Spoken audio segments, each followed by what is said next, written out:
curiosities in music. Who are you? I'm Ian. Oh, I'm Ian. Welcome, Ian. guy. This is the third member of VIM TV. If you guys haven't seen lately, we added a third member because we wanted a blog, a more blog-esque format. We wanted some written reviews, and Ian is going to do all that for us. And you've been doing an amazing job so far, sir. Thank you very much. I was really excited to be a part of the team, guys. I'm really excited to be doing my first video review. And with that said, Jake, you want to start us off? Now you're going to be here every once in a while, right? Yeah, as much as I can. I really Right. enjoy this format, and I really enjoy, talking to you guys directly instead of behind the veil of the written word. So, the album today that we're going to review together is Panda Bear's Tomboy. Now, Ian wrote up some stuff. We'll get the link down there. But now to depart from that and to jump into an actual album review, a full fleshing out of this on video, this album is quite different than what most people out there, I mean, most of you, we're going to go with the assumption that if you're watching this, you're probably into the music community enough, the indie music world, to know who Panda Bear is. He's one of the big, brains behind Animal Collective, and his 2007 album Person Pitch pretty much rocked the world of indie music. And a lot of people really love that album. I know all three of us did. And it's going to be on our favorite list forever. This is the follow-up, in 2011, Tomboy. And this album's quite different, but yet there's a lot of things that are the same. And while that's sort of confusing, we'll kind of explain why. But to me, I think, Ian, you pointed out that this, whereas Person Pitch was recorded in a much more open, lively manner, this was recorded in a basement. And, Noah kind of locked himself in a basement, and it was a very personal experience for him, and that kind of is reflected in the sound. Now, and you guys want to jump in? Tom, what'd you think of this album? I like this album. For me, I know that you guys really attached to it on a personal level. For some reason, I was not able to. And I think that's something that's going to be really crucial in this as an album listen. Now, if you're not able to do that, I still think you can appreciate and enjoy this album.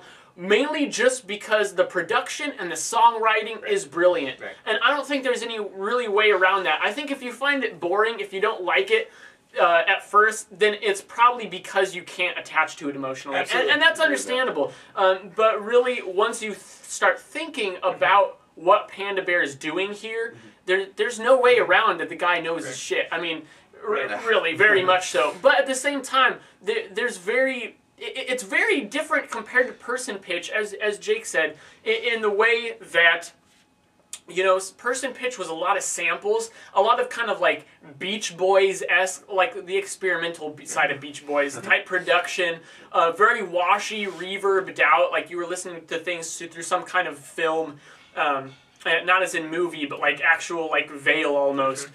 Whereas this is a lot more upfront. Things are more electronically synthesized rather than using samples.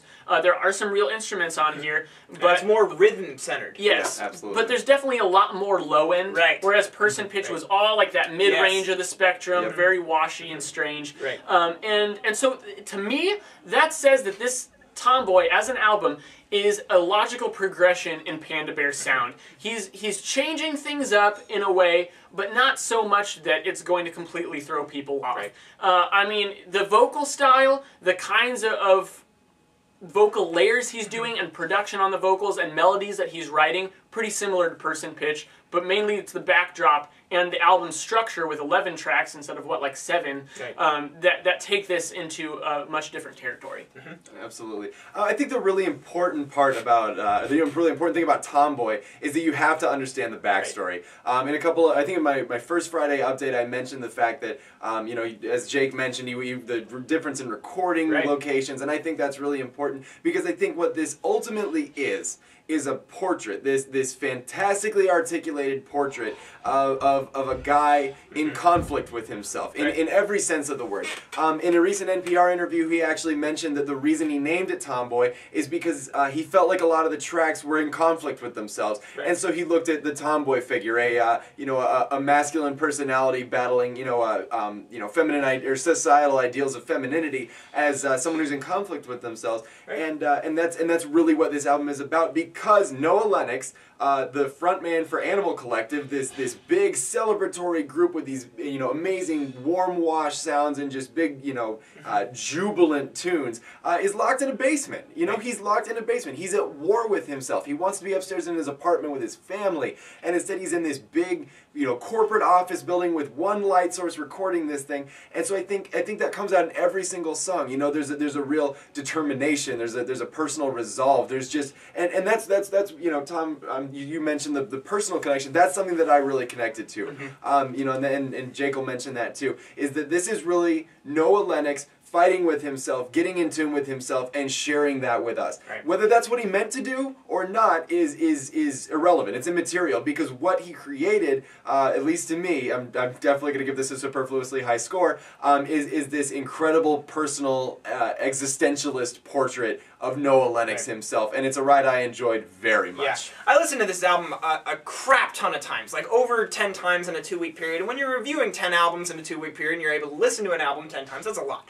Yeah. So the first couple listens, I really liked this album, but then it kind of went downhill for me. I didn't like it. I was picking things out that I didn't like, and I couldn't figure out why he was doing certain things. And then it hit me all of a sudden, like somewhere along like the 6th, 7th listen, that this is much more of an emotional experience, and it took that for me to connect to it emotionally. And once I did, I was able to totally appreciate these songs in a different light. Specifically the track Afterburner, that's when it just, I was listening to that and I just started dancing. I couldn't stop it. And while that sounds kind of juvenile or even kind of druggy, I don't care, because it evoked me to start moving my body. And I think that when music can do that to you, it says something about the quality of writing. Before we turned the camera on, we were talking about the differences in album covers. And Tom and I in the past have talked about album covers and how that can influence how you interpret the music. Well, if you look at the cover of Person Pitch, it's, as you mentioned, a whole bunch of creatures. It's a bathtub full of people, and animals, and this random collection of a bunch of different species and people and stuff. And if you're at our website, you can look down there and see the album and see the album cover for Tomboy, and it is a picture of a girl crying. And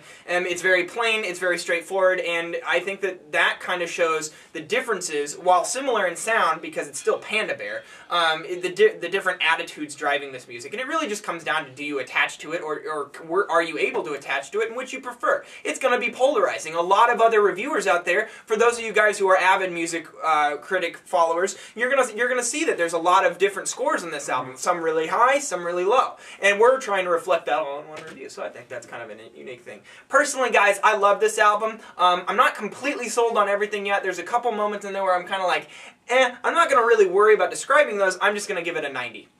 For me, Panda Bear he's a personal inspiration. He's a personality that I really connect with, and that definitely comes across in his music. Like I told you guys, I'm going to give it a 96. I'm going to give it a 79. Significantly lower than these guys. I still enjoyed it quite a bit, and just the wonderful things that he does on here, from even just an intellectual and artistic standpoint, I can appreciate even without being able to connect to like the heartfelt themes.